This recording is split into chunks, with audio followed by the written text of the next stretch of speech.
and also create a new folder called helper. In here, I just create a new empty C# script called format numbers. As we want to access this everywhere, I just make it static. And this is also static because this class does not hold any state. So how should it work? At first, we want to fetch some known short characters from a dictionary. But if the number increases and increases, we just want to have it automatically. For that, we want to have the int number for the character A and increase it over the time. But first things first, let's create a dictionary first. This dictionary is type of integer and string. We want to start the dictionary with the value 0, and we want to say, okay, the first value is nothing.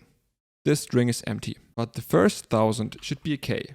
And the next is million, billion, trillion, and so on and so forth. So let's add them. As I said, for the automatic generation, we want to have the integer value from the character A.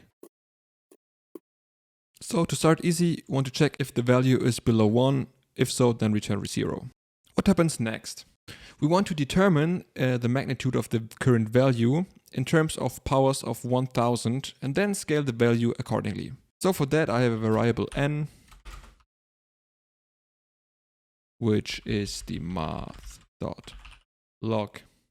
which takes the value as an argument, and the second argument, as I said, 1000. The second variable is m, which basically is the value divided by the power of n, where the base is 1000. This is just the placeholder for the returning unit.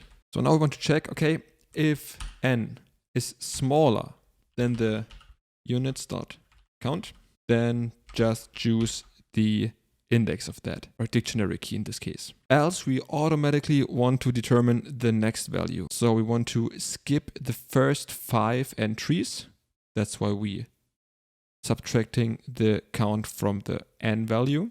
And because the alphabet has 26 letters, we want to have a modulo on that. We then want to divide the unit int by 26, which leaves us with the first unit. So we just want to have the first unit plus the character of A, which we defined here as a kind of type of offset to string. And then we just want to have the same again for the second unit. But this time we want to have the second unit right here. That's it basically. And then we want to return the unit, but we do not want to return the unit itself. We want to have it floored. So what does that mean?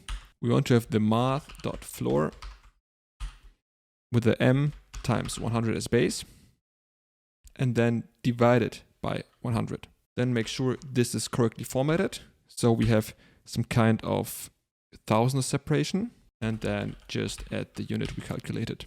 We use this because we need this to fix the rounding errors we maybe get sometimes. Cool. So if I didn't make any mistake, we can use this static format function to get a really cool UI label text right here. So let's go back to the game manager and say, okay, each frame we get 10,000 of cash and we get a double right here. And we want to reassign the value, label value, and then just assign the label value for that. The same we can do for the premium cache label, but we don't use it, but just to make it work. So let's try it out.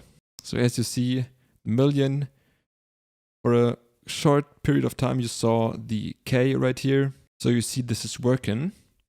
And to make sure that this automatic stuff is working, I just remove all of them and head back to Unity and see if this is working. Super cool.